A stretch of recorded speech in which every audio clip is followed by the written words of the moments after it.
Crystal Palace just stunned Liverpool in FA Community Shield final. Liverpool was eyeing a trophy in season opener, but Crystal Palace stole the show.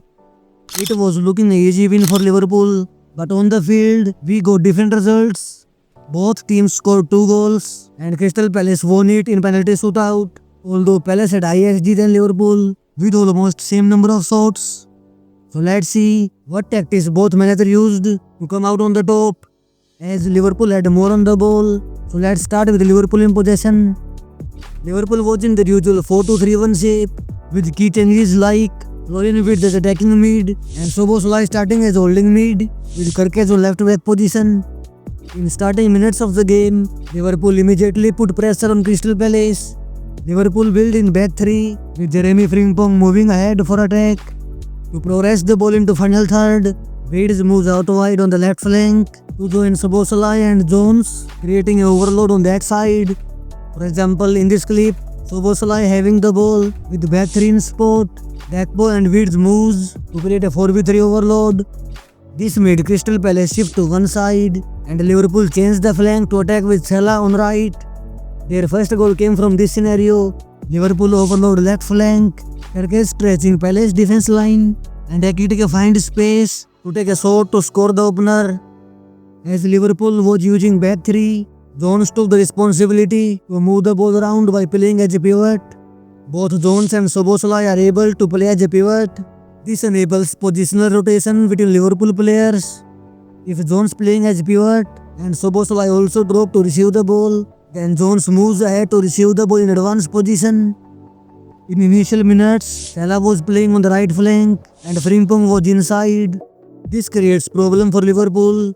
When they rotate the ball, Konate does not have a passing option, and also Frimpong was not effective in receiving the ball around the defenders.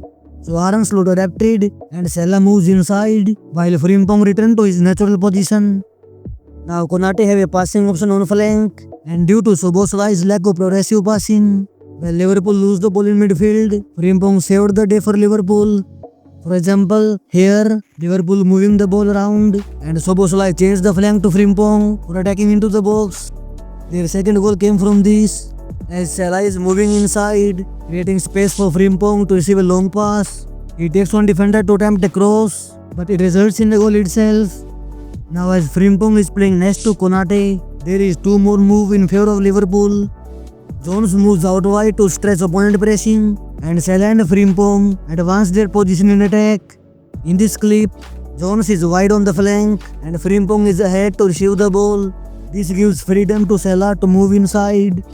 Palace with back 5 tried to stop this move. They blocked the passing channel to Salah, but this gave space to Ekitike to drop and combine with Wirtz, as there was only 2 Palace players in central area. Here, Frimpong gets the ball and opponent player is blocking pass to Salah. Now Ekitike dropped to leave the ball to Wirtz and Salah made the run to receive the ball, but a great save from Henderson kept Crystal Palace in the game. So this was Liverpool in possession, but what Palace did with the ball? Crystal Palace used 3-4-3 formation, with Palace only having 40% of ball possession, but they did their work to count on key movements.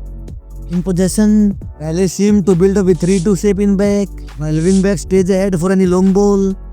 Palace build up depend on Liverpool pressing. Liverpool firstly tried to protect center, pressing narrower to force opponent out wide. In this clip, Palace is in possession and Liverpool players are very narrow, protecting the center. As Palace moves out wide, it forced them for a 50-50 ball and Liverpool get the ball possession. So how did Palace got their chances and won the game?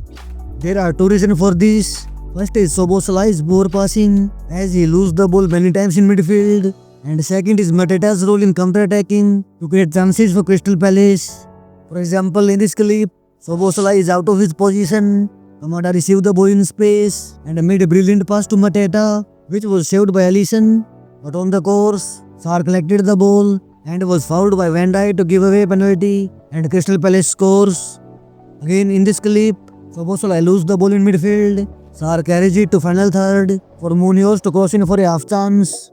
Again in this clip, Szoboszlai loses the ball in midfield, which led to another counter attack by AJ, and this time Alisson saved Liverpool. There were many moments where Liverpool midfield seemed to beat sloppy in rotating the ball around. and Crystal Palace took those opportunities to punish Liverpool. Crystal Palace false nines, Eze and Sa caught Liverpool defenders, and wingbacks attacked with long ball over the top. This made Liverpool to defend with 5-6 players in defense line, and they were not able to clear the ball properly. For example, here, Crystal Palace defender attempted long ball, putting out Liverpool's high defense line, and Munoz put a great ball into the box, but somehow Sarr missed to convert it. Again in this clip, Liverpool defending with back 5 in round third, and they failed to clear the ball properly due to Kirke's being too wide. Sarr receives the ball and scored the equalizer for Crystal Palace.